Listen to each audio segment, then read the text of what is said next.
Halo, jumpa lagi dengan Lilin Tua.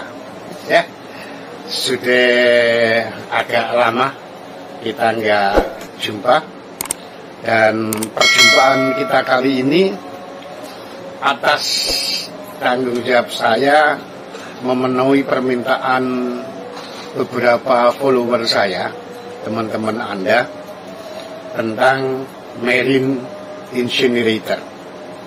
Ya, marine incinerator ini barangkali di telinganya para kadet masih asing, atau di telinganya para pemula juga masih asing. Maka materi ini sungguh sangat penting, dan saya juga minta bantuan kepada para instruktur membantu di dalam penyampaian materi ini. Karena luasnya materi ini dan terbatasnya waktu, maka marine incinerator ini tidak cukup saya sampaikan dalam satu kali, sehingga barangkali nanti paling tidak saya akan menyampaikan 2 kali pertemuan, 2 kali perjumpaan, 2 kali penyajian. Ya, penyajian kali ini barangkali ini sangat diperlukan oleh para pemula, oleh para kadet, oleh para instruktur yang belum punya pengalaman tentang marine incinerator. Ini pada part 1 ini barulah part tentang pengenalan, pendahuluan umum, introduction. Ya, marine incinerator pada hakikatnya disiapkan atau pemahaman tentang salah satu dari yang menjadi kewajiban dan tanggung jawabnya para awak kapal. Kalau saya ngomong awak kapal berarti mulai dari kauke, mulai dari kapten, master, nakoda sampai ke entek. Ya, awak kapal adalah seluruh yang bekerja di atas kapal berdasarkan perjanjian kerja laut. Ya, sementara kalau anak buah itu semua awak kapal minus nahkoda, karena nahkoda itu bukan anak buah. Chief engineer anak buah, chief officer anak buah. Ya, oke. Tanggung jawab kita para masinis, para ini dalam rangka membawa kapal dari satu tempat, dari satu pelabuhan, dari satu port ke pelabuhan tujuan, ke destination port dengan aman, aman dari tabrakan, aman dari kebakaran, aman dari tenggelam, aman dari kandas, bahkan aman dari pembajaan. Yang kedua, kita dituntut di dalam membawa kapal dari satu pelabuhan ke pelabuhan tujuan haruslah bisa mencapai penghematan atau efisiensi yang prima. Efisiensi dalam pemakaian minyak lumas, efisiensi dalam pemakaian bahan bakar, efisiensi dalam pemakaian air tawar, efisiensi dalam mengeluarkan biaya-biaya operasional. Dan yang terakhir, ini adalah permintaan dari masyarakat dunia, masyarakat internasional, ya, tentang kewajiban kita, tanggung jawab kita untuk mempertahankan lingkungan tetap bersih, lingkungan tidak tercemari. Kalau kita ngomong lingkungan sebagai pelaut, lingkungan kita adalah lingkungan air dan lingkungan udara. Ya, untuk itu dari sisi hukum ada aturan-aturan yang membackup, yang mengharuskan kita mengikuti aturan tersebut. Ya, sementara dari sisi pelaksanaannya di kapal telah disiapkan, disediakan, diinstal alat-alat yang dipakai dalam mengantisipasi terjadinya pencemaran laut, termasuk salah satunya adalah marine incinerator. Kenapa saya sebut marine? Karena incinerator ini tidak mutlak, tidak dominan punyanya orang kapal. Di darat pun ada incinerator. Cuma barangkali nanti bedanya adalah di pemipaan. Oke, marine incinerator. Ya.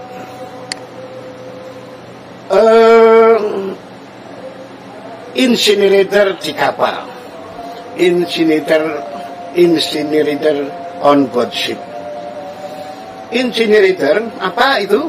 Incinerator adalah mesin yang penting di kapal dalam rangka mengurangi biaya pembuangan limbah yang dihasilkan di kapal. Limbah kok dihasilkan? Iya. Di dalam setiap proses pekerjaan, kegiatan kita menghasilkan limbah. Ada limbah rumah sakit, toilet, ada limbah hasil pembakaran, ada limbah karena kebocoran dan sebagainya. Incinerator digunakan untuk membakar limbah padat maupun cair yang dihasilkan di kapal selama operasi normal, dan juga penting untuk mengurangi limbah keseluruhan dari kapal. Jadi kembali lagi, limbah, kalau kita ngomong limbah, kita ingat sistem pemumpaan got. Nah, kita di sana sudah dituntut agar got kita yang kita buang jangan sampai mencemari laut. Maka di sana dipasang yang namanya oily water separator.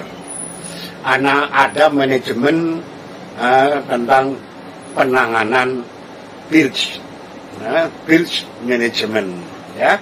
Di situ nanti melalui OWS dan juga hasil dari purifier akan kita tampung yang namanya lumpur atau limbah-limbah yang karena bahan bakar dikumpulkan di dalam satu tangki, yaitu tangki lumpur atau sludge tank. Itu tidak boleh dibuang sembarangan. Salah satu cara untuk menghilangkan itu atau membuang itu adalah dengan membakarnya. Di samping cara lain, dikumpulkan pada saat sampai di pelabuhan, dipindahkan ke tangki yang sudah tersedia di pelabuhan. Di atas kapal sudah disiapkan alat untuk membakar limbah-limbah, termasuk limbah-limbah yang dari hasil pembersihan, pemisahan bahan bakar dari kotoran-kotoran yang tidak bisa terbakar. Ya, oke, kita lanjutkan. Apa?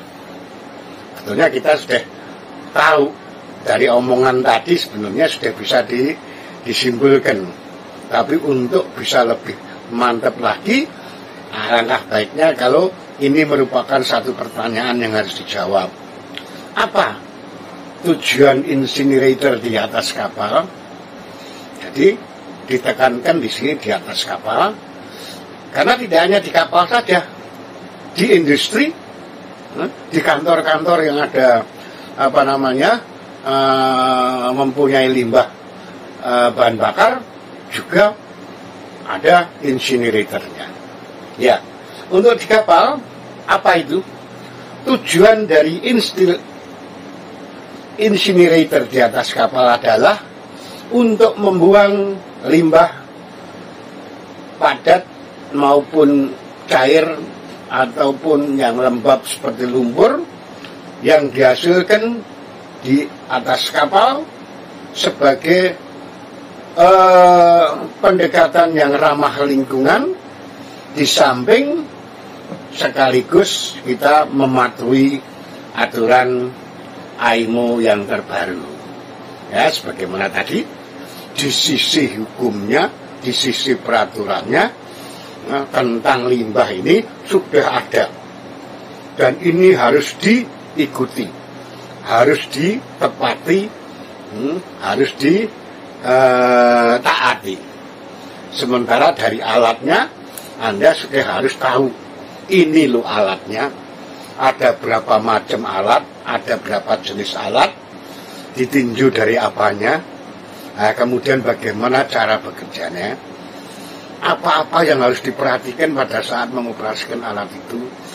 Nah, itu nanti banyak, sehingga penyampaian saya mungkin 2 part atau mungkin 3 part.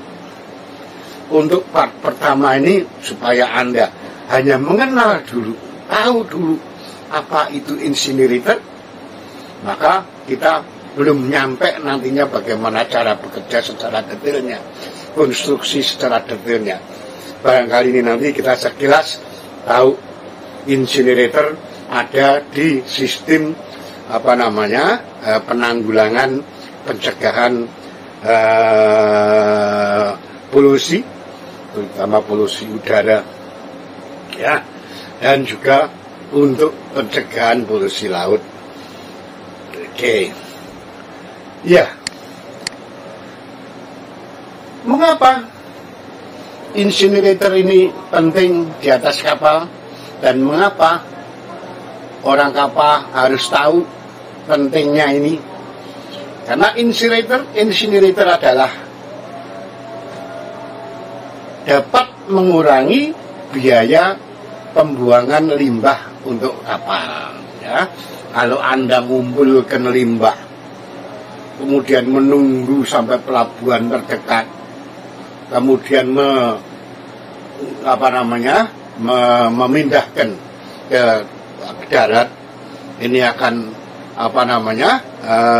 melewati prosedur yang rumit dan juga biaya yang tidak sedikit.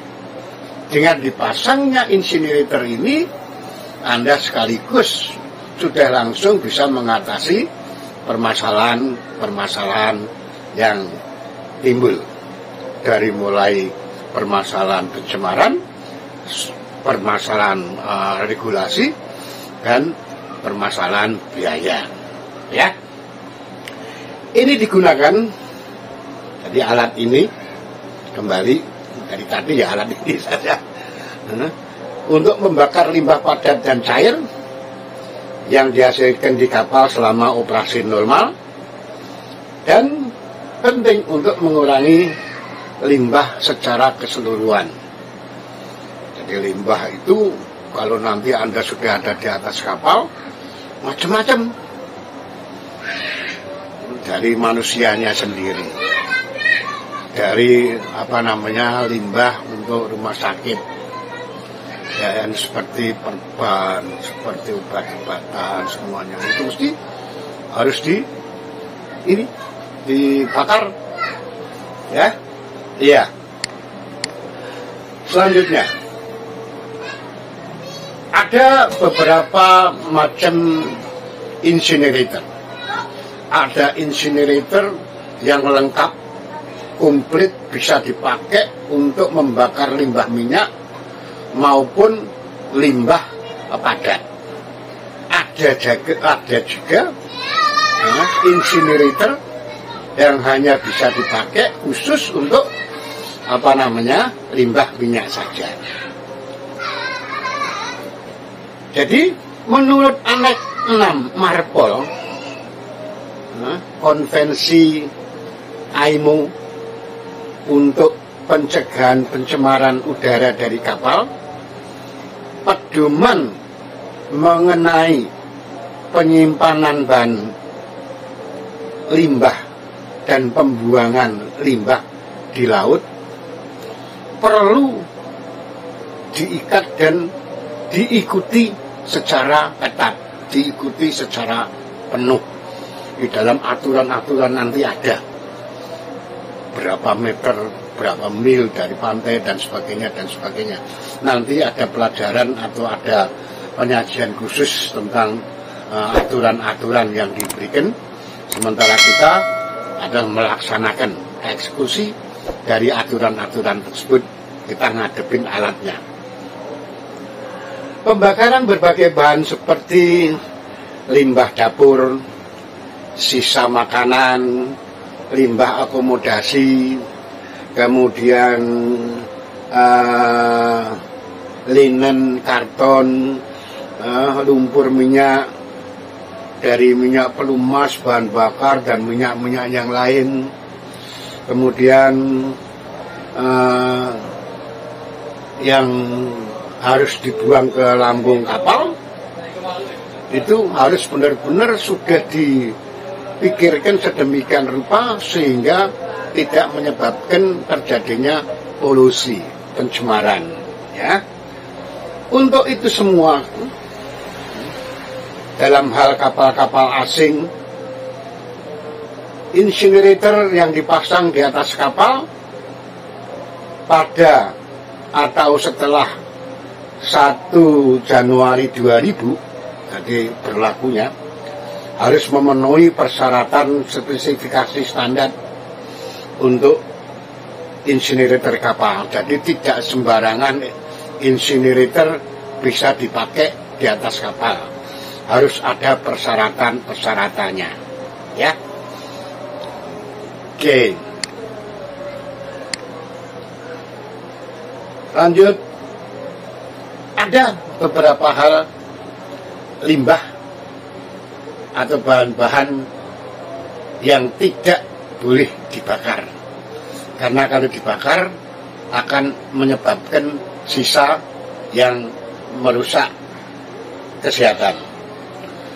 Diterangkan di lampiran 1, 2, dan 3 tentang residu kargo dari konvensi yang saat ini berlaku, dan bahan-bahan kemasan yang terkontaminasi dari 1, 2, dan 3 tadi.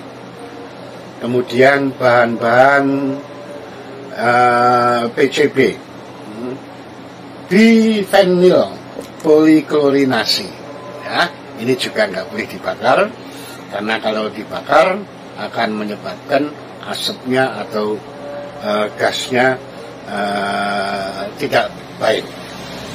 Sampah sebagaimana didefinisikan dalam lampiran 5 dari konvensi ini, mengandung lebih dari sedikit logam berat dan produk minyak bumi olahan yang mengandung senyawa halogen. Ya, ini kalau dibakar juga menimbulkan gas-gas yang tidak dikendali. Ya.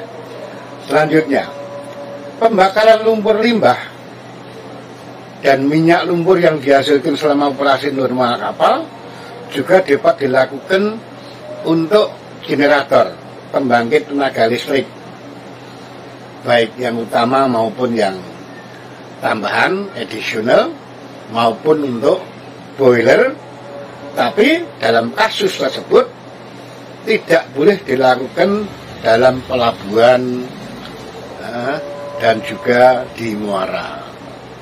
Jadi limbah-limbah yang masih bisa dipergunakan untuk menjalankan pesawat bantu penggerak generator atau ketel boleh dilakukan, dengan catatan dalam hal ini tidak dilakukan di pelabuhan atau di muara. Oke. Bagaimana prinsip kerja insinerator? Insinerator sebagaimana yang tertera di gambar di skema di sampingnya ini dirancang dengan ruang pembakaran utama untuk membakar lumpur minyak dan limbah padat, dan ruang pembakaran sekunder untuk membakar atau barangkali tidak membakar, cuma ada ruangan panas terus dia ikut terbakar, ya.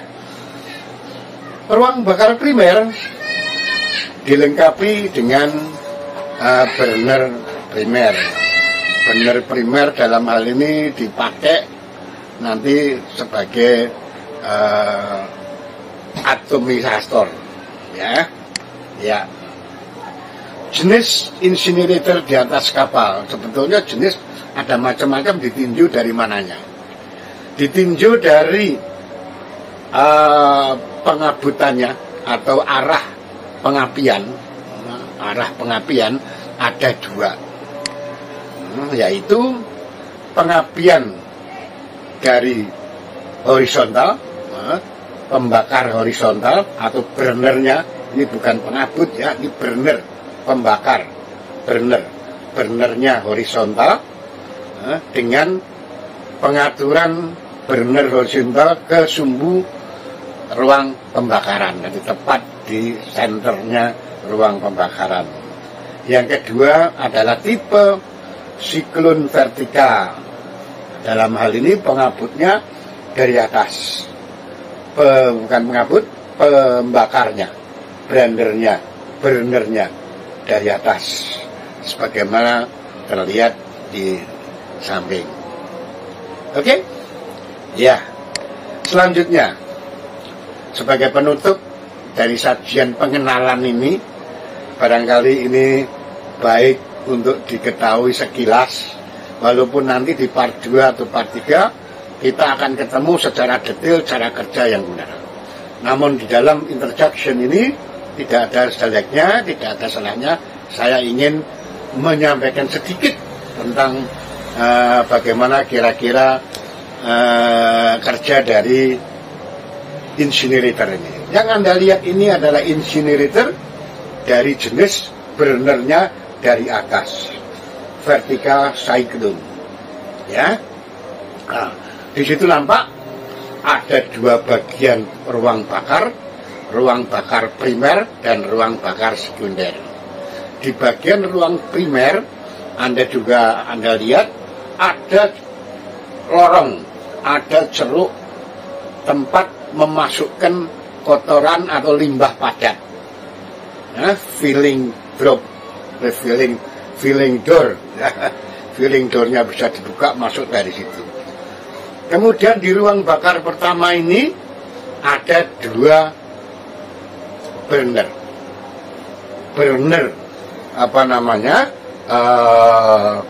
primer dan burner untuk yang dipakai menggunakan sludge, yaitu sludge burner.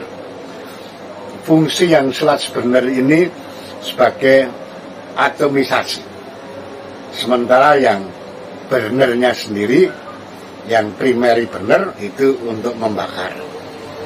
Yang mula-mula dia pembakarnya lewat diesel oil supply. Kemudian kalau sudah jalan, kita bisa memasukkan minyak bekas, waste oil supply, waste, ya, oil returnnya dikembalikan lagi. Nah, yang sudah kembali dari mesin bisa dipergunakan di sini. Nah, sehingga dengan pembakaran ini nanti larinya yang waste oil dan sebagainya ini, atau yang sludge tadi, adalah didapat atau diambilkan dari tangki-tangki pemisahan dari purifier, dari oil separator, OWS, masuknya ke sludge burner ini nanti. Ya, oke. Demikian yang bisa saya sampaikan untuk pengenalan tentang marine incinerator. Mudah-mudahan dengan penjelasan yang singkat ini Anda sekarang sudah mengenal apa itu incinerator. Incinerator tidak hanya ada di kapal, tapi juga ada di darat, di industri-industri yang memerlukan pembuangan limbah, pembakaran limbah menggunakan juga incinerator. Nah, ini nanti Anda akan ketemu incinerator di dalam sistem pencegahan polusi, baik polusi laut maupun polusi udara. Sampai jumpa di part 2 Mas ya. Kalau ada apa-apa bisa nanya ke saya langsung, atau tanyakan, diskusikan dengan Pak Instruktur dulu, baru nanti ke saya. Oke, sampai jumpa lagi di part 2. Salam sukses dari Lilin Tua.